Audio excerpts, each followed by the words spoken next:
नमस्कार दोस्तों, स्वागत करता हूं आप सभी का आर्य जंक्शन पर एक बार फिर से। दिनांक 6 अक्टूबर 2020 के करंट अफेयर्स लेकर के हाजिर हूं। तो चलिए शुरुआत करते हैं आज की कक्षा की बिना समय व्यतीत किए। दोस्तों, आज का हमारा 20वां प्रश्न है इस महीने का। डीआरडीओ, देखो डीआरडीओ के बहुत से प्रश्न आते हैं, तो डीआरडीओ काफ़ी इंपॉर्टेंट है, बहुत से टेस्टिंग इनके द्वारा किए जाते हैं। तो डीआरडीओ द्वारा हाल ही में जो है एक मिसाइल का परीक्षण किया गया जिसका नाम है स्मार्ट, ठीक है। और आपको बताना है स्मार्ट किस प्रकार की मिसाइल है। तो हमारा जो आंसर होगा वो क्या होगा, ये एक प्रकार की एंटी सबमरीन मिसाइल है। क्या है? एंटी सबमरीन मिसाइल ये है, ठीक है। चलिए, तो इस पर थोड़ा सा डिटेल में हम चर्चा कर लेते हैं। उड़ीसा जो है वहीं पर आपके जो व्हीलर द्वीप है वहाँ पर इस तरह के परीक्षण किए जाते हैं।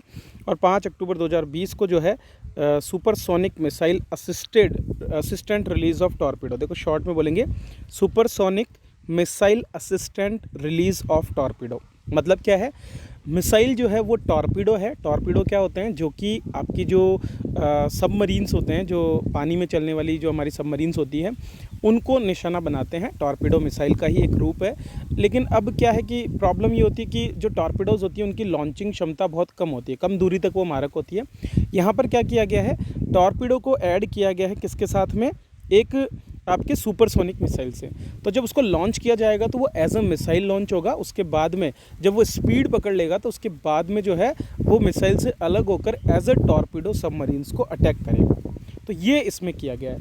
तो SMRT स्मार्ट जो है वो टॉर्पीडो रेंज से परे एक मिसाइल पनडुब्बी रोधी युद्ध क्षमता ऑपरेशन के लिए तैयार किया गया है। तो ये क्या है? ये एक एंटी शिप मिसाइल है जो कि सुपरसोनिक मिसाइल है, लेकिन हमने इसमें क्या किया, एक टॉर्पीडो को लगा दिया और इसी वजह से ये बन जाती है एंटी सबमरीन मिसाइल।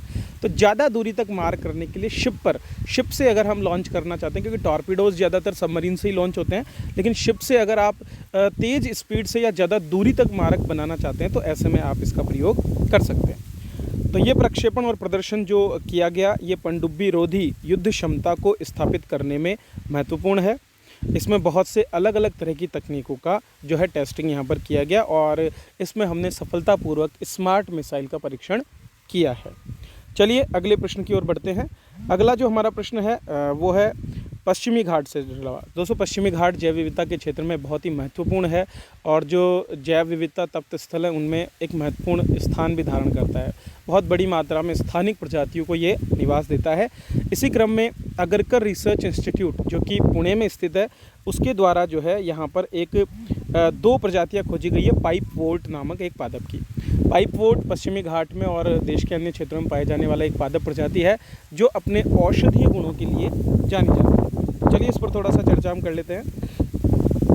पुणे के अगरकर रिसर्च इंस्टीट्यूट के जो वैज्ञानिक हैं उन्होंने महाराष्ट्र और कर्नाटक के पश्चिमी घाट में इन प्रजातियों को खोजा है, पाइपवोर्ट की 2 प्रजातियों को।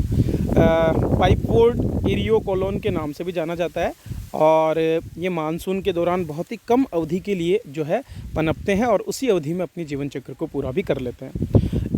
इनमें से ज़्यादातर पश्चिमी घाट में या फिर पूर्वी हिमालय में, जहाँ पर आर्द्र परिस्थितियाँ होती है और थोड़ा ऊंचाई वाला जो एरिया है वहीं पर पाए जाते हैं। 70% इनमें से एंडेमिक है। देशज मतलब स्थानिक, एंडेमिक मतलब जो केवल उसी क्षेत्र विशेष में पाए जाते हैं, इस प्रकार के हैं। इनमें से एक प्रजाति इरियोकोलोन सिनेरियम है जो कैंसर रोधी, पीड़ानाशक, सूजन रोधी और स्तंभक गुणों के लिए जानी जाती है।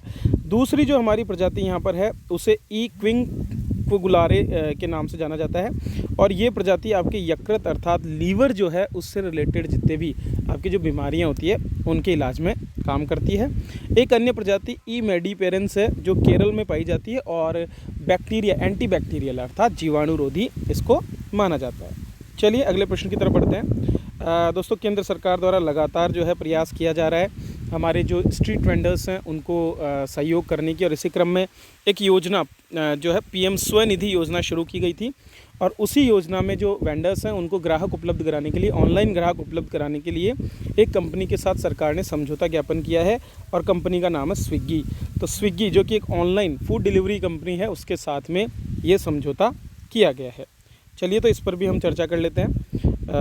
दोस्तों, आवासन और शहरी कार्य मंत्रालय जो है उसके द्वारा प्रधानमंत्री street vendor Atmanirbhar Nidhi PM Svanidhi योजना के अंतर्गत ये समझौता किया गया जिसमें जो हमारे स्ट्रीट वेंडर्स हैं उनको सेवा उपलब्ध करवाई जाएगी। चलिए दोस्तों, बात करते हैं अगले प्रश्न पर। पीएम स्वनिधि योजना, ये केंद्र सरकार द्वारा हाल ही में लॉकडाउन के दौरान जारी की गई एक योजना थी, जिसके अंतर्गत जो है स्ट्रीट फूड वेंडर्स जो हैं उनको 10,000 रुपये तक की ऋण सुविधा उपलब्ध कराई गई है। अब उन्हीं स्ट्रीट फूड वेंडर्स को ऑनलाइन ग्राहक उपलब्ध करवाने के लिए जो है एक कंपनी के साथ केंद्र सरकार ने समझौता ज्ञापन किया और उसका नाम है स्विग्गी। तो स्विग्गी नामक इस कंपनी के साथ केंद्र सरकार द्वारा यह समझौता ज्ञापन किया गया है। चलिए इस पर थोड़ा सा विस्तार से चर्चा करते हैं। आवासन और शहरी कार्य मंत्रालय जो है उसने प्रधानमंत्री स्ट्रीट वेंडर आत्मनिर्भर निधि अर्थात पीएम स्वनिधि योजना के अंतर्गत जो है online food delivery platform Swiggy के साथ समझौता किया है। होगा क्या, इसके अंतर्गत जो स्ट्रीट वेंडर्स हैं उनको ऑनलाइन माध्यम से बड़ी संख्या में जो ग्राहक है उनसे जुड़ने का अवसर मिलेगा, जिससे वे न केवल लोकल लेवल पर बल्कि थोड़ी दूरस्थ स्थानों पर स्थित कस्टमर्स को भी जो है सुविधाएं दे पाएंगे। प्रायोगिक रूप से इसको 5 शहरों में अहमदाबाद, चेन्नई, दिल्ली, इंदौर और वाराणसी के लगभग 250 जो सेलर्स हैं उनको इसमें जोड़ा जाएगा। स्ट्रीट वेंडर्स को पैन कार्ड और फसाई पंजीकरण उपलब्ध कराने के साथ साथ साझेदार ऐप इस्तेमाल संबंधी तकनीकी प्रशिक्षण से लेकर के मेन्यू डिजिटाइजेशन और कीमत निर्धारण, स्वच्छता और पैकिंग की प्रक्रिया के बारे में भी प्रशिक्षण मिलेगा। फसाई क्या है? फसाई आपका जो फूड क्वालिटी है उसको नियंत्रित करने वाला एक संस्थान है। मंत्रालय ने पीएम स्वनिधि योजना को 1 जून 2020 को शुरू किया था। उद्देश्य कोविड-19 महामारी के कारण देशबंदी से जो हमारे स्ट्रीट वेंडर्स प्रभावित हुए थे उनको सस्ते दर पर छोटे ऋण उपलब्ध करवाना रहा है। दोस्तों, ये जो योजना है इस योजना के अंतर्गत 24 मार्च 2020 से पहले स्ट्रीट वेंडर के रूप में काम करने वाले 50 लाख से ज़्यादा स्ट्रीट वेंडर्स को लाभ पहुंचाने का प्रयास किया जा रहा है। इसके अंतर्गत स्ट्रीट वेंडर्स अपना काम शुरू करने के लिए 10,000 रुपये का छोटा लोन ले सकते हैं, जिसे 1 वर्ष की अवधि में उन्हें वापस लौटाना होगा। समय पर या समय से पहले भुगतान करने पर खाता धारक के खाते में 7% अर्थात 7% हर साल की ब्याज सब्सिडी तिमाही आधार पर डायरेक्ट बेनिफिट ट्रांसफ़र के रूप में दी जाएगी। मतलब जो भी लोन वो लेंगे तो उसकी जो भी रेट्स हैं, मान लीजिए वो 10 या 12% पे जो लोन उनको मिलता है, अगर वे समय पर इस ऋण को चुकाते हैं तो उनको 7% की सब्सिडी इसमें दी जा रही है। उसी योजना को और आगे बढ़ाते हुए अब स्ट्रीट वेंडर्स के लिए ऑनलाइन प्लेटफॉर्म से भी समझौता किया गया है। लोन के पहले भुगतान पर कोई जुर्माना भी नहीं होगा, अगर मान लीजिए आप पहले ही भुगतान प्री मैच्योर लोन अगर पेमेंट करना चाहते हैं। और इसके अलावा 1200 रुपये तक के कैशबैक के रूप में डिजिटल लेन देन, अर्थात अगर वो डिजिटल लेन देन करता है तो उसको 1200 रुपये तक का कैशबैक भी इसमें मिलेगा। चलिए अगले प्रश्न की बात करते हैं दोस्तों। पर्यावरण संरक्षण के अंतर्गत वर्ल्ड हैबिटाट जो डे है वो मनाया गया, विश्व पर्यावरण दिवस, जो कि 5 अक्टूबर को मनाया जाता है। उसी के अंतर्गत जो है प्राणी मित्र पुरस्कारों की घोषणा इस वर्ष केंद्र सरकार द्वारा की गई। किसके लिए? चिड़ियाघर के कर्मचारियों के लिए। तो सेंट्रल जू अथॉरिटी द्वारा चिड़ियाघर के जो कर्मचारी हैं जिन्होंने उल्लेखनीय कार्य किया है जीवों के संरक्षण में, उनको एक्स सीटू जो कंजर्वेशन होता है, इन सीटू जहाँ पर आप स्थानीय स्तर पर जहाँ जीव रहते हैं वहीं पर संरक्षण देते हैं, एक्स सीटू में आप उनको कैप्टिविटी में रख करके किसी भी क्षेत्र में, जैसे कि अभ्यारण्य हो गया, बायोलॉजिकल पार्क्स हो गए, वहाँ पर आप उनको संरक्षण प्रदान करते हैं। तो यहाँ पर जो है इस प्राणी मित्र पुरस्कार 2020 का वितरण किया गया। केंद्रीय चिड़ियाघर प्राधिकरण अर्थात सेंट्रल जू अथॉरिटी, जो कि आपके वन एवं जलवायु परिवर्तन मंत्रालय के अधीन है, उसने बंदी पशु प्रबंधन की दिशा में काम करने वाले अधिकारियों को ये पुरस्कार दिए। एक फिल्म भी इसमें प्रदर्शित की गई और इस दौरान पारिस्थितिकी तंत्र सेवाओं का आर्थिक मूल्यांकन अर्थात राष्ट्रीय प्राणी उद्यान नाम से एक रिपोर्ट बनाई गई। सरकार ने एक और घोषणा की जिसके अंतर्गत चिड़ियाघरों को और बेहतर बनाने के लिए जो है जल्दी ही नई योजना लाई जाएगी। जो पुरस्कार दिए गए उसमें वीर माता जीजाबाई पशु उद्यान मुंबई के एनिमल कीपर तथा नंदन कानन बायोलॉजिकल पार्क उड़ीसा के बायोलॉजिस्ट को सम्मानित किया गया है। चलिए अगले प्रश्न की बात करते हैं दोस्तों। नोबेल पुरस्कारों की घोषणा होना शुरू हो गई और सबसे पहले जिस प्रकार से चिकित्सा क्षेत्र का नोबेल पुरस्कार घोषित किया जाता है उसकी घोषणा कर दी गई है। तो वर्ष 2020 का चिकित्सा का नोबेल पुरस्कार 3 वैज्ञानिकों को दिया जाएगा और ये हेपेटाइटिस सी बीमारी की खोज के लिए दिया जाएगा। तो दोस्तों हेपेटाइटिस एक भयंकर बीमारी है जिसका संबंध है लीवर की बीमारी से। तो लीवर जो होता है उससे जुड़ी हुई ये एक बीमारी है और उसी बीमारी के अंतर्गत जो है हेपेटाइटिस सी की खोज करने वाले, वायरस की खोज करने वाले 3 वैज्ञानिकों को इस साल मेडिसिन क्षेत्र का, चिकित्सा क्षेत्र का नोबेल पुरस्कार दिया गया है।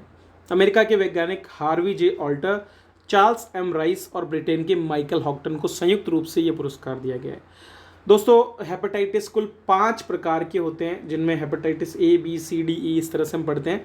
उसमें से हेपेटाइटिस सी वायरस की खोज के लिए पुरस्कार दिया जा रहा है। नोबेल पुरस्कार 6 क्षेत्रों में दिया जाता है। घोषणा हर साल 12 अक्टूबर तक की जाती है और लगातार अब अगले हर एक दिन जो है आपको ये घोषणा मिलेगी।